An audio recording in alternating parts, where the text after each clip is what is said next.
COVID-19 সবাই যেমন আছে, তবে আমি যেহেতু থিয়েটারটা করতে পারছি না, এইটা একটা আমাদের ভিতরকার কষ্ট। এই কাজটা একদম বন্ধ হয়ে আছে।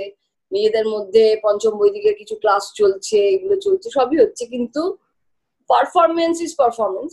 বাট আদারওয়াইজ আমি তো পলিটিক্যাল একটা আমার কাজ থাকে, সে রাজনৈতিক কাজ নিয়ে একটা ব্যস্ততা চলছে।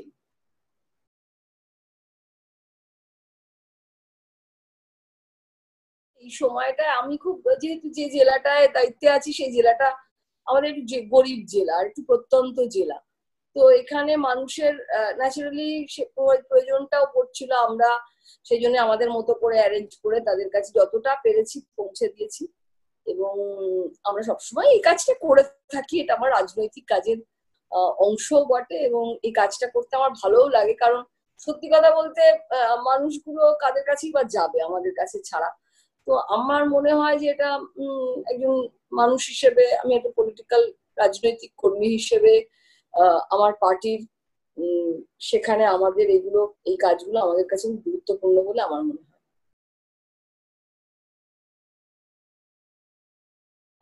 অ্যাকচুয়ালি আমি স্কুলে যখন পড়তাম, আমি খুব খেলাধুলা করতাম। সত্যি কথা বলতে আবৃত্তি করেছি খুব ছোট থেকে। নাটক ছোটবেলা আমি একদম করিনি, একদমই করিনি। পাড়ার নাটক একবার একটা একটুখানি করেছিলাম, এই পর্যন্ত কোনোদিন করিনি।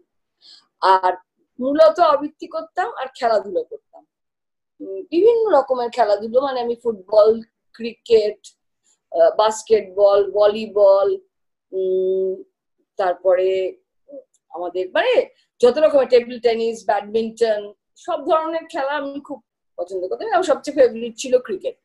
পরবর্তী সময় আমি উড়িষ্যায় একটা চাকরি নিয়ে চলে গিয়েছিলাম ভুবনেশ্বরে। ওখানে আমি তখন ওখানকার যে টিমটা, মহিলা দল, তাদের সঙ্গে আমি খেলেছিলাম। ওখানে আমি টুর্নামেন্ট খেলেছিলাম ভুবনেশ্বরের হয়ে।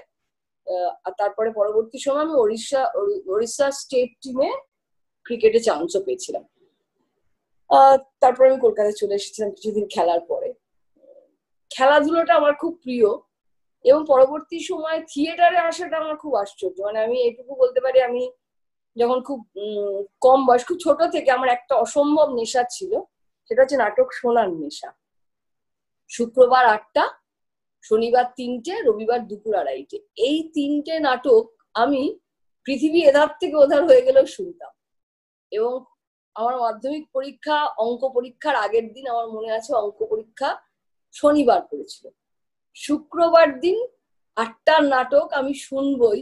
আর বাড়িতে বাবা আমাকে বলছে যে নাটকটা শোনা যাবে না, কালকে অঙ্ক পরীক্ষা। তাই আমি বাবাকে বলেছিলাম যে আমি যদি অঙ্কে লেটার না পাই তাহলে আমাকে বলুন, কিন্তু নাটক আমি শুনবই। তো এইরকম একটা ভয়ঙ্কর নেশা ছিল আমার। তো সেটার কারণ আমি বলতে পারবো না, কিন্তু আমার নেশা ছিল সাংঘাতিক। পরবর্তী সময় কোনদিন থিয়েটার করবো ভাবিও নি। থিয়েটারে আমার খুব হঠাৎ করে আসা।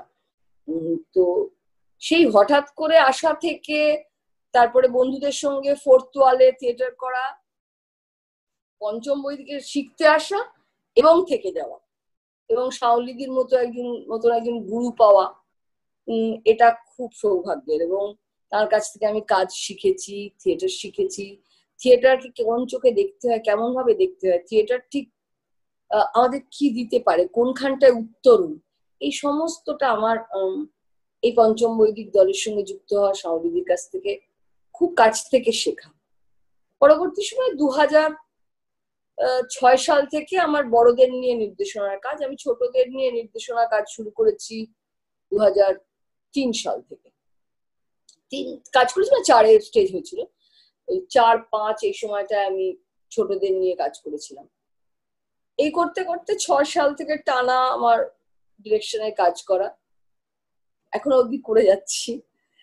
আশা করছি পঞ্চম বৈদিকের কেউ না কেউ আস্তে আস্তে একটু তৈরি হয়ে যাবে, হয়ে গেলেই আমি ব্যাটনটা তার হাতে এবার তুলে দেবো আর কি। আমার অনেক দিন হলো, শাওলিদি একটা সার্টেন পিরিয়ডে আমার হাতে ব্যাটনটা দিয়েছিলেন। 2006 সালের পরে শাওলিদি আর, মানে 5 সালে উনি লাস্ট নির্দেশনার কাজ করেছিলেন। 2006 সালে আমি পশু খামার করি, তারপর থেকে শাওলিদি আর নির্দেশনার কাজ করেননি পঞ্চম বৈদিকে। তা আমারও একটা সময় আসবে যখন আমাকে ব্যাটনটা দিতে হবে, আমি সেটার জন্য একটু অপেক্ষা করে আছি। এইটুকু বলতে পারি।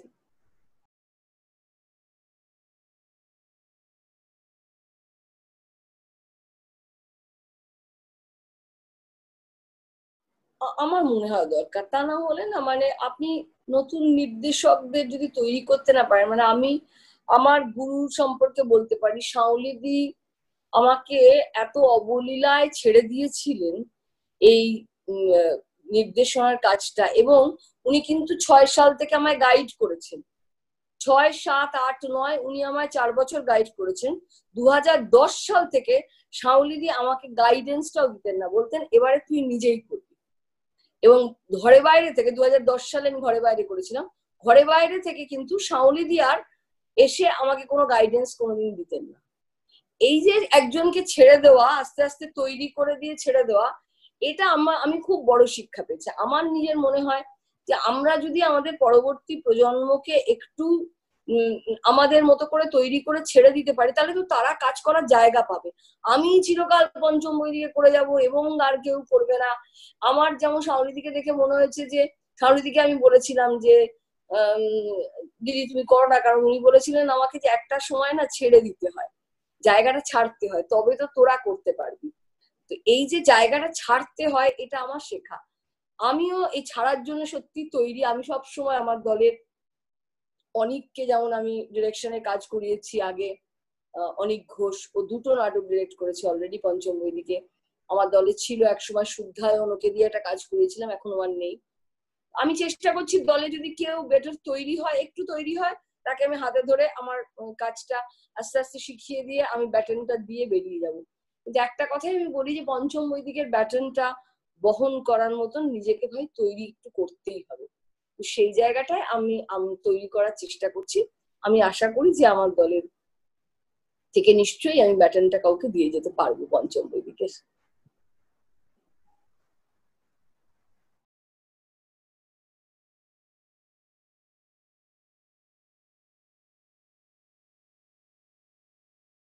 খুব খুব ইন্টারেস্টিং। এটুকু বলি যে আমি আমি জানি না অন্য কোনো গুরু তার শিষ্যের ডিরেকশনে এইভাবে কাজ করবেন কিনা।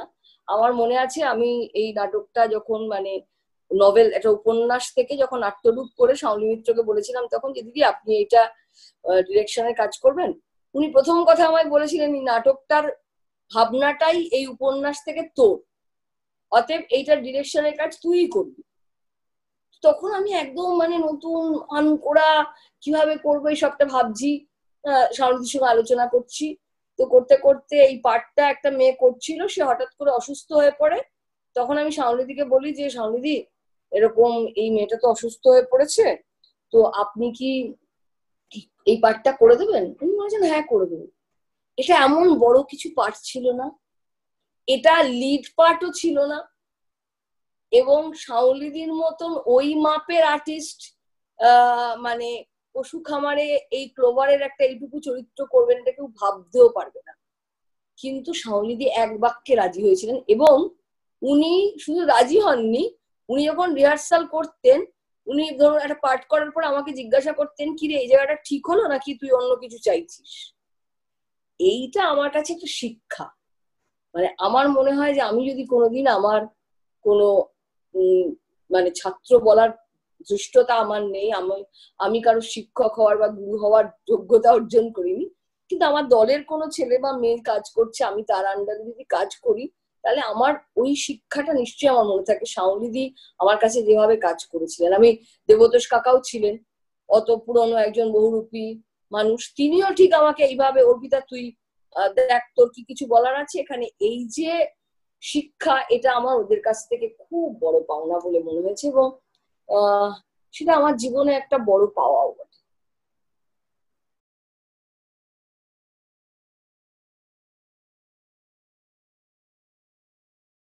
শ্রীপত্র অ্যাকচুয়ালি আমার শ্রীপত্রটা সবসময় মনে হয়েছে এটা একটা মনোলগ হলে ভালো। আমি কিন্তু একটা মনোলগ করিনি, আমি শ্রীপত্র মনোলগ করেছি। তার আগে আমি আপাতত এইভাবে না, ওটা তারপরে বোধহয় আপাতত এইভাবে দুজনের দেখা হয়ে থাকে একটা মনোলগ করেছিলাম। একটা পার্ট আমি করেছিলাম আর একটা পার্ট নীল করেছিল, এটা সংস্কৃতি ব্যানারে হয়েছিল। তারপরে আমি মনোলগ করেছি পরবর্তী সময় পঞ্চম বৈদিকে আমোদিত রোদ্দুর, আমি এটা মনোলগ করেছি। তো স্ত্রীর পত্র আমার খুব প্রিয় একটা টেক্সট, মানে যেমন ঘরে বাইরে আমার অত্যন্ত প্রিয় একটি টেক্সট ছিল, তেমনি স্ত্রীর পত্র আমার অত্যন্ত প্রিয় একটি টেক্সট। এটা প্রথম আমি গান্ধারের ব্যানারে কাজটা করেছিলাম, পরবর্তী সময় গান্ধার এটা কন্টিনিউ করেনি, তখন আমি নিজের মতো করে, তখন সৈনী করেছিল, তারপর পরে আমি নিজের মতো করে এটা তৈরি করে নিয়েছিলাম আমার কাজটাকে। তো স্ত্রীর পত্র আমাদের দল থেকে ছেলে মেয়েদের নিয়ে করেছিলাম, কিন্তু করতে গিয়ে আমি দেখেছিলাম যে স্ত্রীর পত্র কোথাও একটা ব্যাহত হচ্ছে, কারণ স্ত্রীর পত্রের এই যে কথা, এইটা না ভীষণ অন্তর্গত কথন। অন্তর্গত কথন ওরকম 5টা লোকে বললে হয়তো কোথাও অসুবিধা হচ্ছিল, তখন আমি এটাকে মনোলগ করার সিদ্ধান্ত নিই।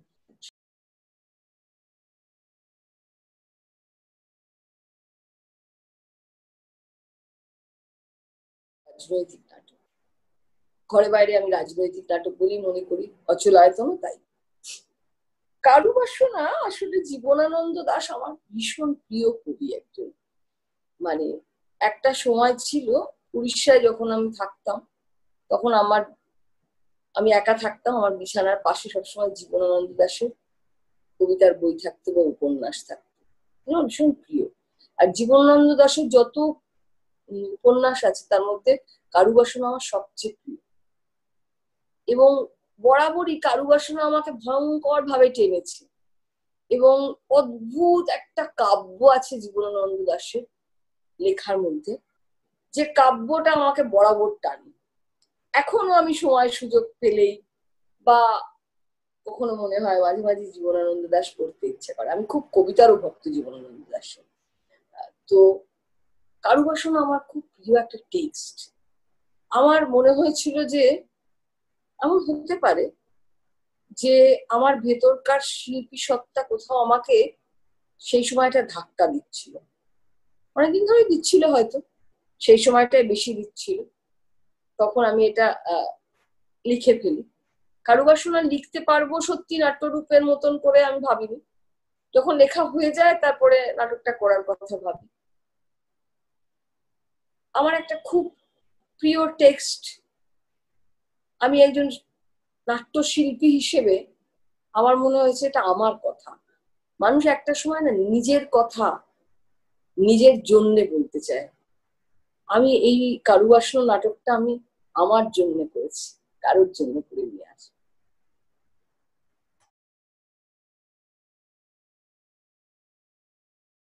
কন্টেম্পোরারি প্লে কিন্তু আপনি যদি বলেন, সেটা মারাঠি নাটকেও তাই, গুজরাটি নাটকেও তাই, বাংলা নাটকেও তাই। আপনি যদি মনে করেন যে ল্যাঙ্গুয়েজ, ক্রিয়েটিং আ ল্যাঙ্গুয়েজ, নাটক তার নিজস্ব ভাষা কেন তৈরি করতে পারলো না বাংলা নাটক? আমার মনে হয় যে রক্তকরবীর, সমুদ্রে রক্তকরবীর পরে সে অর্থে, বা খানিকটা হয়তো উৎপল দত্তের কিছু নাটকে, আমি দেখিনি যদিও, অজিতেশ বাবু তার মতো করে করেছেন, পরবর্তী সময় বাংলা নাটক তার নিজস্ব কোনো ভাষা তৈরি করতে পারেনি, ল্যাঙ্গুয়েজ তৈরি করতে পারেনি।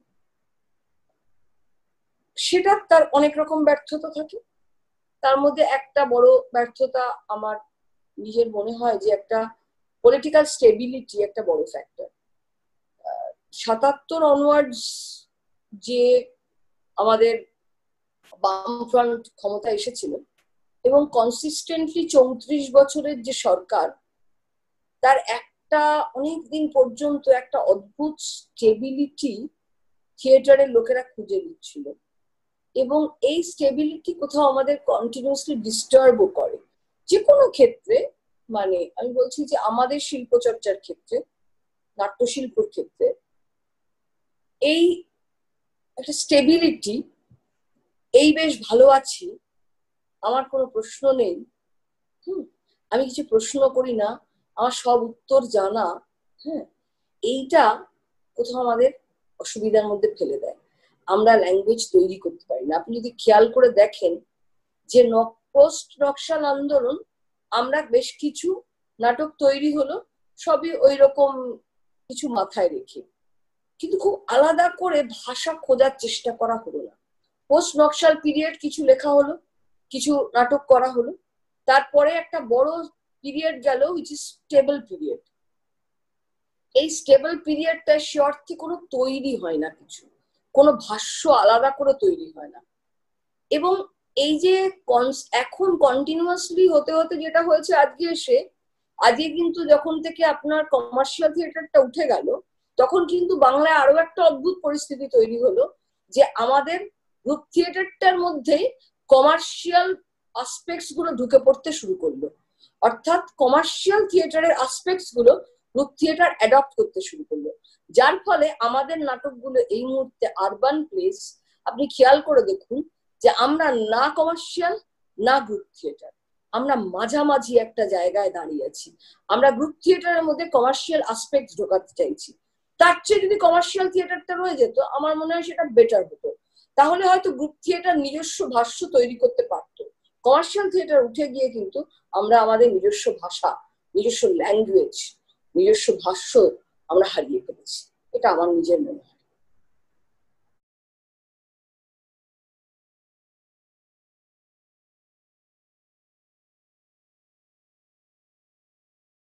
কোথাও হয়নি ভালো ভারতবর্ষে।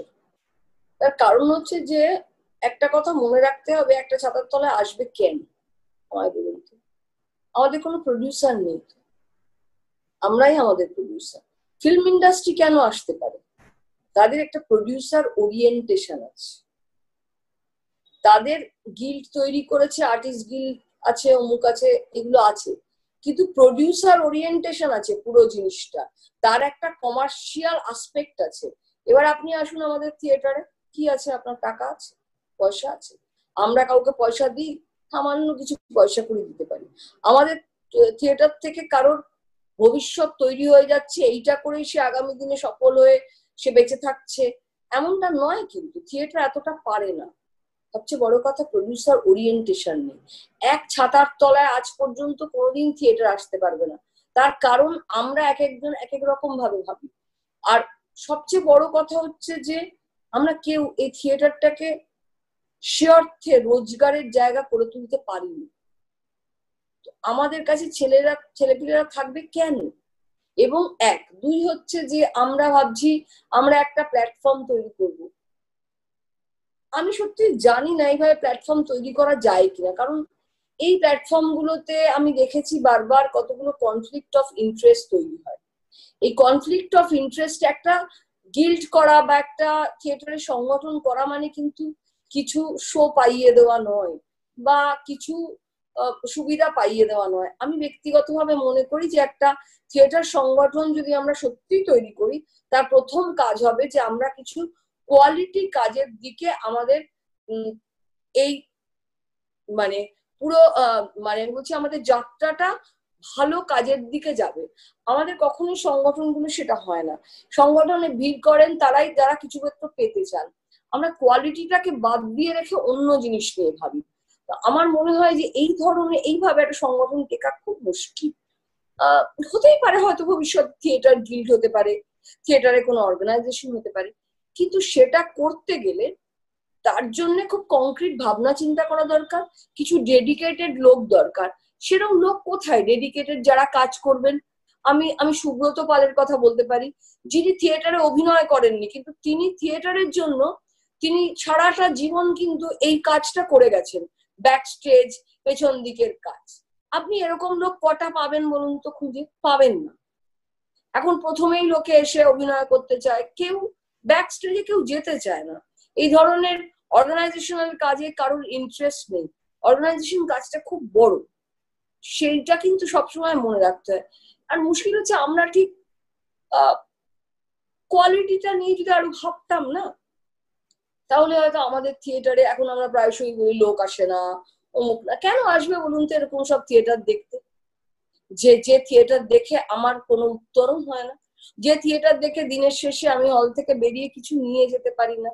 থিয়েটার তো এমন একটা মিডিয়া, যে মিডিয়াটা ফিল্ম নয়, যে মিডিয়াটা সিরিয়াল নয়, যে মিডিয়াম থেকে মানুষ হয়তো কিছু খোঁজ করে। আমরা তো খোঁজটাই বন্ধ করে দিয়েছি। আমি জানি না কোনো থিয়েটারের সংগঠন সত্যিই কোনোদিন হতে পারবে কিনা। যদি হয় ভালো, কিন্তু আমি আশা করব যে সেটা শুধুমাত্র এই সুবিধের মধ্যে না থেকে সেটা কোয়ালিটির দিকে কোথাও অগ্রসর হবে, মানে নিয়ে যাবে আমাদের নাট্য চর্চাকে, তাহলে আমি একটু বেশি খুশি হব।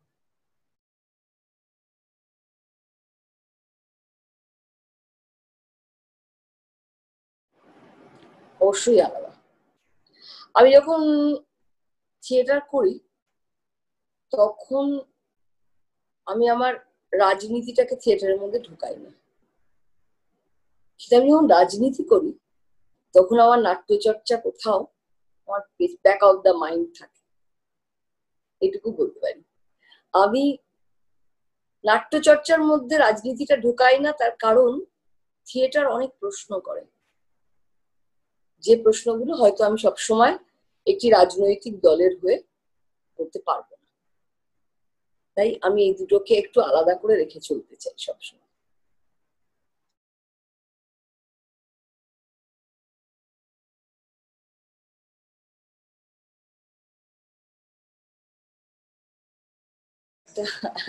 খুব কঠিন। আমি একটা অভ্যস্ত হয়েছি সুইচ অন সুইচ অফে। আমি আস্তে আস্তে নিজেকে এই ব্যাপারে অভ্যস্ত করে তুলেছি।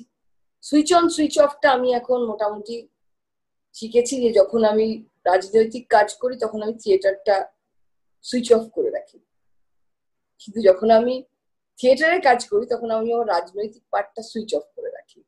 তখন আমি থিয়েটারের ভাবনা, তার পড়াশুনো, সেটার তৈরি প্রসেস, এইগুলোর মধ্যে থাকি। তার মধ্যে কি আমার আসে না প্রচুর ফোন টোন আসে, সবই আসে, কিন্তু তখন না আমি ওইটা মাথাটা আমি ওইদিকে দিই না, তখন আমি থিয়েটারের মধ্যে মাথাটাকে রাখি। এই সুইচ অন সুইচ অফ আমাকে অভ্যস্ত হতে হয়েছে আমার কাজের কারণে। এটা খুব কঠিন কাজ। যারা এই কাজটা করেন, মানে প্র্যাকটিসে যদি থাকেন তাহলে বুঝতে পারবেন যে এটা কতটা শক্ত কাজ। কিন্তু সামহাও আমি আস্তে আস্তে এটাকে অ্যাডপ্ট করেছি, কারণ আমি অত্যন্ত রাজনৈতিক, বড় রাজনৈতিক দায়িত্বের মধ্যে থাকি, কাজ করতে হয়, আর পার্টির হয়ে কাজ করি, আমাকে অনেক কাজ করতে হয় সারাদিন। তখন আমি আমার থিয়েটারের ভাবনাগুলোকে একটু সরিয়ে রেখে দিয়ে আমার রাজনৈতিক কাজটাও এত গুরুত্বপূর্ণ, কারণ মানুষের যে কাজটা সেটা কিন্তু করতে হলে ইকুয়াল সময় দিতে হয়। মানে আমি যে দুটো কাজ করি দুর্ভাগ্যবশত দুটোই 24 আওয়ার্স জব, রাজনীতিটাও তাই, থিয়েটারটাও তাই। আমাকে সামহাও এটার মধ্যে ব্যালেন্স করতে হয়। কিন্তু আর রাজনীতি এই মুহূর্তে যেমন আমি বেশি রাজনীতিতে মনোনিবেশ করেছি, থিয়েটারটা এই সময় হচ্ছে না। ক্লাসগুলো আমরা জুমে করি পঞ্চম বৈদিকে, কিন্তু এর বাইরে অন্য পারফরমেন্স হচ্ছে না বলে আমি বেশি রাজনীতিতে মনোনিবেশ করেছি।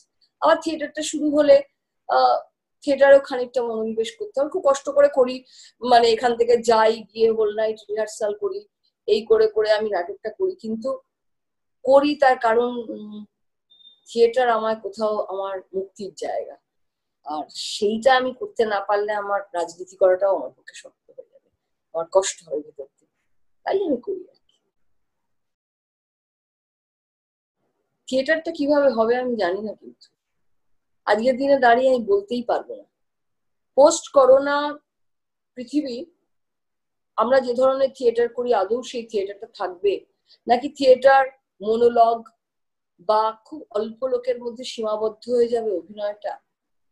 দর্শক কিভাবে আসবেন, তারা কিভাবে নাটককে বসে দেখবেন, কি স্ট্রাকচার হবে একটা অডিটোরিয়ামে, আমরা কতটা সার্ভাইভ করার অবস্থায় থাকবো, সবটাই কিন্তু এখন আন্ডার কোয়েশ্চেন মার্ক। আমি সত্যিই বলতে পারবো না যে আগামী পোস্ট করোনা এই পৃথিবীতে থিয়েটারটা কেমন করে হবে বাংলায়। আমরা নিজেরা খুব সিরিয়াসলি ভাবনা চিন্তা করছি, মনোলগ বা দুজন তিনজনের ছোট নাটক নিয়ে সিরিয়াসলি ভাবনা চিন্তা করছি আমি, যাতে কম লোক নিয়ে করানো যায়। জানি না আদৌ থিয়েটারটা কিভাবে হবে। আমি শুধু বলবো এইটুকু যে যারা আগামী দিনে থিয়েটার করতে আসবেন, থিয়েটার যারা করতে আসে এখন আমি দেখি প্রায়শই, মানে ওইটা কিন্তু মানে চলে আসেন তো অনেকে, এসে থিয়েটারকে ভালোবেসে ফেলে। আমি আমার দলের ছেলে মেয়েদের দেখেছি। এইখান থেকে আমি বলতে পারি যারা আসবে তারা এইটুকু মনে রেখে এসো, থিয়েটার তোমাকে অনেক টাকা দিতে পারবে না হয়তো ভাই, থিয়েটার তোমাকে যা দিতে পারবে তা অন্য কেউ দিতে পারবে না। সেটা হচ্ছে কোথাও একটা উত্তরণের পথে নিয়ে যাওয়ার প্রচেষ্টা করতে পারে, কোথাও আত্মিকভাবে নিজেকে নিজেকে প্রশ্ন করার জায়গাগুলো তৈরি করে দিতে পারে, নিজেকে কোথাও ভেতর থেকে নিজের দিকে তাকিয়ে ফিরে দেখার একটা প্রয়াস নিজের মধ্যে তৈরি করে দিতে পারে থিয়েটার। আমি নাটক করতে, এই থিয়েটার করতে এসে এই জিনিসগুলো অনেক শিখেছি। তো এই শেখা থেকে আমি এটুকু বলতে পারি যে আগামী দিনে যারা কাজ করবে বা করবেন, তারা নিশ্চয়ই আগামী দিনের ছেলে মেয়েদের মধ্যে আরো অনেক বেশি প্রশ্ন উস্কে দেবেন, আরো অনেক বেশি সাহস উস্কে দেবেন, আরো অনেক বেশি নিজেকে প্রশ্ন করার জায়গাটা উস্কে দেবেন, এমনটা আমি আশা করি। আমি আশা করব যে বাংলা থিয়েটারের ভবিষ্যৎ উজ্জ্বল হবে। আমাদের যতটুকু ক্ষমতা তার মধ্যেই হোক, আমাদের প্রাচুর্যের প্রয়োজন নেই, আমাদের যেটুকু প্রয়োজন সেটা আমাদের দর্শকরা দিতে সক্ষম। আমাদের দর্শকরা যদি আমাদের সঙ্গে থাকেন, আমি আশা করবো যে বাংলা থিয়েটার যেমন করে হোক কষ্ট করে হলেও টিকে যাবে। এই টিকে থাকার লড়াইয়ে করোনা পরবর্তী সময় নিশ্চয়ই আবার সবার সঙ্গে দেখা